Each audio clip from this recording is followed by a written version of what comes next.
जय गुरु जी संगत जी, वीडियो को लाइक कीजिए, चैनल को सब्सक्राइब कर दीजिए और बेल नोटिफिकेशन को ऑन कर दीजिए ताकि आने वाले नए सत्संग के नोटिफिकेशन आपको मिल सके। जय गुरु जी, शुक्राना गुरु जी, अनंतम अनंतम शुक्राना गुरु जी, करोड़ों बार शुक्राना गुरु जी। जो दिया उसका भी शुक्राना, जो नहीं दिया उसका भी शुक्राना मेरे मालिक। जय गुरु जी, शुक्राना गुरु जी। हर पल सारी संगत पे अपनी ब्लेसिंग बनाए रखना गुरु जी। जिस तरह एक एक चमत्कार होता है, सबको एक बार दर्शन कराना गुरु जी। जय गुरु जी, शुक्राना गुरु जी। आपको लख लख बार शुक्राना, अनंतम अनंतम शुक्राना, करोड़ों बार शुक्राना। जय गुरु जी, शुक्राना गुरु जी। संगत जी, गुरु जी का ब्लेसिंग हम सबके पास हमेशा हमेशा ऐसे ही बना रहे। जय गुरु जी। संगत जी, मुझे एक आंटी जी का बहुत ही प्यारा, बहुत ही खास एक सत्संग आया है। उन्हीं की आवाज़ में उस सत्संग को मैं शेयर करूँगी। सत्संग बहुत ही प्यारा है और जब भी वो आंटी जी सत्संग भेजते हैं ना, बहुत ही रोचक रहता है, बहुत प्यारा रहता है। और संगत जी, सत्संग को ज़्यादा से ज़्यादा शेयर करें संगत के पास। हो सकता है कि उसमें किसी न किसी को कोई ना कोई हिंट मिल जाए। तो संगत जी, सत्संग को पूरा सुने प्लीज़, आपसे रिक्वेस्ट है। और सत्संग को शेयर करें, जो भी अपनी संगत है उन सबों के पास शेयर करें। जय गुरु जी, शुक्राना गुरु जी। और जिस भी संगत को अपना सत्संग शेयर करना हो, वो साफ राइटिंग में लिख के ये रिकॉर्डिंग करके हमारे नंबर पे सेंड कर सकते हैं।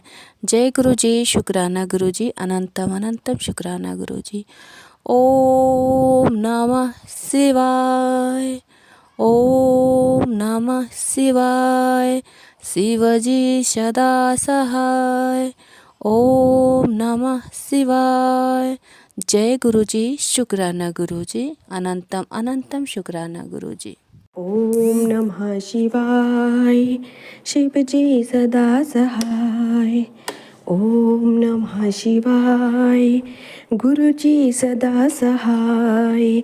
जय गुरु जी, शुक्राना गुरु जी, लख लख धन धन शुक्राना गुरु जी। आपके चरणों में मेरा कोटि कोटि नमन है गुरु जी। जय गुरु जी, जय गुरु जी।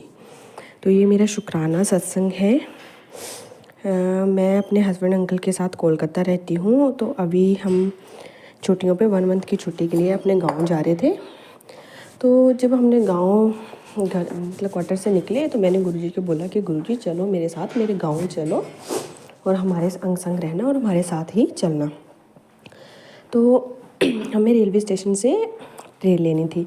उससे पहले हमें एक लोकल ट्रेन लेनी थी। तो जैसे हम एक लोकल ट्रेन में बैठे मेन रेलवे स्टेशन पे जाने के लिए, जहाँ से हमारी ट्रेन थी, तो जैसे लोकल रेलवे स्टेशन से बैठ तो हम गए, सीट वगैरह तो सब मिल गई, पर उसमें अब देखते ही देखते इतनी भीड़ हो गई, इतनी ज़्यादा भीड़ की मेरी बेटी और मुझे सफोकेशन होने लग पड़ा और हमें बिल्कुल भी सांस ना आए, इतनी भीड़ होगी उस ट्रेन में। तो मेरे हस्बैंड अंकल ने डिसाइड किया कि अभी हम इस ट्रेन से निकल के गाड़ी वगैरह ही कर लेंगे, बीच रास्ते किसी भी स्टेशन पर उतर के हम गाड़ी वगैरह कर लेंगे। तो जैसे ही हमने क्या किया, हमने अपनी सीट्स वगैरह छोड़ दी और निकलने के लिए जैसे ही ट्रेन से अपनी सीट छोड़ के थोड़ा सा आगे हुए तो और ज़्यादा रश हो गया, और ज़्यादा बहुत ज़्यादा भीड़ हो गई। और मैं, मेरी बेटी, मेरे हस्बैंड अंकल, हम तीनों बीच में फंस गए। लोगों ने हमें बुरी तरह से घेर लिया, हमारा सामान, ना हम सीट पे जा सकते ना हम गाड़ी से उतर सकते। हम बुरी तरह से ट्रेन में फंस गए और मेरी बेटी को सांस ना आए, मुझे भी सांस ना आए। तो अचानक से 3 सरदार जी, उन्होंने मेरे हस्बैंड अंकल की उस भीड़ में से हम तीनों को निकालने के लिए बहुत हेल्प की। पता नहीं कहाँ से वो एक रेलवे स्टेशन से चढ़े, उन्होंने हमारी बहुत हेल्प करी। हमारा सामान भी आराम से पूरा उस भीड़ में से निकलवाया। मेरी बेटी, मुझे, मेरे हस्बैंड को बहुत ही मुश्किल से निकलवाया। और ये मेरे गुरुजी का ही चमत्कार है जो हमारे अंग संग थे, जिन्होंने हमें वो उन सरदार भाई लोगों की मदद से हमें उस ट्रेन से निकलवाया। फिर क्या हुआ कि अभी हम उतर तो गए किसी स्टेशन पे, पर हमें पता नहीं था कि ये कौन सा स्टेशन है और कहाँ अब हमें आगे जाना है। जैसे हम मतलब जा रहे थे तो सामने से एक अंकल जी खड़े थे, एक बहुत शरीफ से अंकल जी खड़े थे। उन्होंने मुझे इशारा किया कि कहाँ जा रहे हो। मैंने ऐसे ऐसे बताया कि हमें मतलब यहाँ से बाहर निकल के कोई प्राइवेट व्हीकल करके मतलब ऐसे ऐसे उस रेलवे स्टेशन तक जाना है। फिर उन अंकल जी ने मुझे ऐसे ऐसे रास्ता बताया, बिना बोले ही उन्होंने रास्ता बताया कि हाँ यहाँ से जाओ, ऐसे स्टेशन पकड़ो, मतलब इस स्टेशन पर जाओ, यहाँ गाड़ी पकड़ो, ऐसे मिल जाएंगे प्राइवेट व्हीकल वगैरह। तो ये मेरे गुरुजी की ही कृपा है कि पहले सरदार भैया लोगों की मदद से हमें उस ट्रेन से निकलवाया, फिर बिल्कुल सही रास्ते से हमें उस रेलवे स्टेशन से बाहर निकलवा के प्राइवेट व्हीकल तक पहुंचाया। फिर जैसे ही हम मतलब उस स्टेशन से निकल के गलियों से निकलते ही जैसे एक मेन मार्केट में पहुंचे, फिर हमें टोटो, वहाँ से हमने एक ऑटो वगैरह लिया। वो ऑटो वाले भैया इतने अच्छे कि उन्होंने हमें एक प्राइवेट व्हीकल दिलाने के लिए हर जगह घूमे वो हमारे साथ, हम हमें ऑटो में लेके कभी यहाँ कभी वहाँ, क्योंकि वहाँ पे प्राइवेट व्हीकल इतना जल्दी मिल पाना पॉसिबल नहीं था, वो जगह थोड़ी ऐसे बैकवर्ड थी। तो वो ऑटो वाले भैया 30-40 रुपये, देखो 30-40 किराए के पीछे वो पैसे के लिए वो हमारे साथ हर जगह घूमे। तो ये मेरे गुरुजी का ही चमत्कार है जो उन्होंने हमारे लिए भेजा। सबसे पहले उन सरदार भैया लोगों को भेजा, फिर उन अंकल लोगों को भेजा, और फिर वो एक ऑटो वाले भैया को भेजा जिसने हमें मतलब सही से पूरे एक बजट में, अच्छे बजट में एक हमें टैक्सी दिलाई। तो ये हमारे गुरुजी की ही कृपा है, जिनकी कृपा बहुत ही अपरंपार है। और गुरुजी अपना साथ हमेशा ही हमारे ऊपर ऐसे बनाए रखना, अपना हाथ हमेशा अपने बच्चों पे बनाए रखना। फिर क्या हुआ, जैसे मैं रेलवे स्टेशन पे हम पहुंच गए, कैसे कैसे गुरुजी की कृपा से आराम से हम पहुंच गए। जैसे हम पहुंचे रेलवे स्टेशन पे तो मेरे अंकल जी कुछ लेने गए थे बेटी के लिए स्नैक्स वगैरह, मैं और बेटी बैठे थे चेयर पे।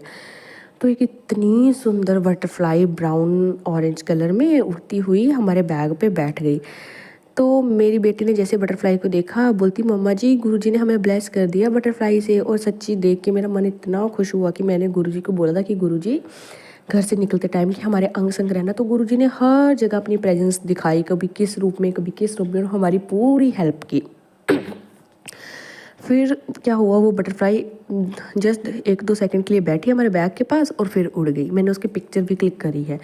तो हमारे गुरुजी इस तरह से बहुत ब्लेस्ड करते हैं अपने बच्चों को। फिर क्या हुआ कि जिस ट्रेन में हमें जाना था उस ट्रेन में मेरी टिकट तो कंफर्म थी, बट मेरे हस्बैंड के लिए हमें मतलब RAC की टिकट कंफर्म थी हमारी और हस्बैंड के लिए। अब नाइट का टाइम हो गया तो हस्बैंड को भी सोने के लिए कोई सीट चाहिए थी।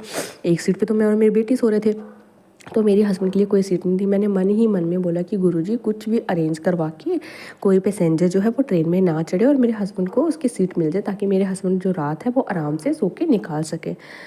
एंड तक एक सीट खाली थी। तो जो TT वगैरह होते हैं वो बोलते हैं कि शायद पटना तक मतलब कोई ना कोई चढ़ जाएगा, मतलब तो देख लो अगर नहीं आता कोई तो आप सो सकते हो आराम से। तो गुरुजी की इतनी कृपा हुई कि 9-9:30 बजे तक मेरे हस्बैंड को वो कंफर्म हो गई वो सीट, और मेरे हस्बैंड आराम से उस सीट पे रात को सो के लेट के पहुंच गए। और जैसे हम रास्ते में पहुंचे तो मुझे एक ऐसे जंगल सा आया रास्ते में, ट्रेन में ही थे जब हम, तो मुझे वहाँ पे इतने सुंदर 3 मोर के दर्शन करवाए गुरुजी ने। वो सिर्फ मैंने देखे, मैंने अपनी बेटी को बोला देखो देखो कि वो मोर है, तो मेरी बेटी को भी नहीं दिखे, सिर्फ मुझे दिखे 3 मोर ऐसे करके।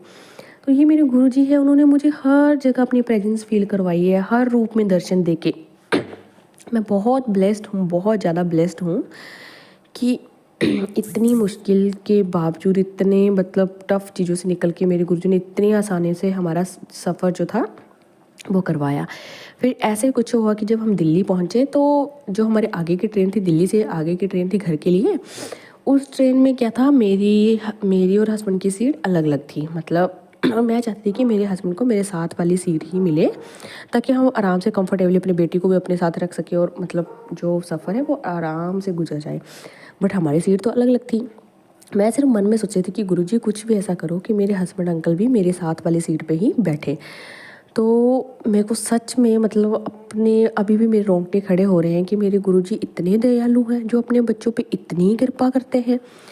तो उन्होंने मेरे साथ वाली सीट पे जो बैठने वाला पर्सन था, उसके दिमाग में पता नहीं क्या डाला, उसने खुद से ही बोल दिया, हमें बोलने की ज़रूरत भी नहीं पड़ी। उस बंदे ने खुद ही बोल दिया कि आप दोनों हस्बैंड वाइफ हो तो ऐसे करो, मैं आपकी सीट पे बैठ जाता हूँ और आप अपनी वाइफ के साथ बैठ जाओ। तो ये मेरे गुरुजी की ही कृपा है, जो धन धन लख लख शुक्राना गुरुजी, जो आपने मतलब इतना सुंदर मुझे एग्जाम्पल दिए, इतने सुंदर तरीके से मुझे ब्लेस्ड किया। तो हम आराम से एक ही सीट पे, मेरे हस्बैंड, मैं, मेरा बेटी बैठ के आराम से सफ़र किया हमने। मेरे गुरुजी ने हमें बहुत ब्लेस्ड किया, बहुत चमत्कार किए उस 2 दिन में हमारे साथ।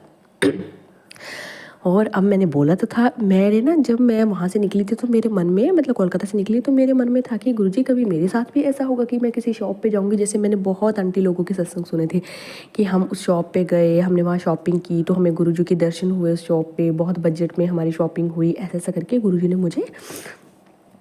तो जैसे अचानक दिल्ली हमने रेलवे स्टेशन पे पहुँच के हमने शॉपिंग करने की सोची तो मेरे हस्बैंड अंकल एक ना शूज़ शॉप पे ले गए मेरी बेटी को शूज़ दिलाने के लिए। तो जैसे हमने अपनी बेटी को शूज़ लेने के लिए अंदर गए, शॉप के अंदर गए, शूज़ वगैरह शॉपिंग की, अभी बिल वगैरह पे किए। जैसे बिल वगैरह पे करके बाहर निकलने लगे तो मेरी बेटी ज़ोर से बोलती, मम्मा जी देखो हमारे गुरुजी। और मैं जैसे उनके मंदिर की तरफ में देखा, वहाँ मेरे गुरुजी के 2-3 स्वरूप लगे थे और मैं देख के धन धन हो गई। उन स्वरूपों को देख के मेरे रोंगटे खड़े हो गए, मेरे आंखों से खुशी के आंसू निकलने लग पड़े कि गुरुजी आपने मतलब हर पल मुझे अपनी प्रेजेंस फील करवाई, हर रूप में, कभी तितली, कभी मोर, कभी सरदार जी के रूप में, कभी किसी अंकल के रूप में, ऑटो वाले के रूप में। अब आपने मुझे साक्षात दर्शन भी दे दिए पूरे सफ़र में। तो मेरे गुरुजी ने इतना ब्लेस किया उन 2 दिनों में कि मैं मतलब जितना शुक्राना है उतना कम है गुरुजी का।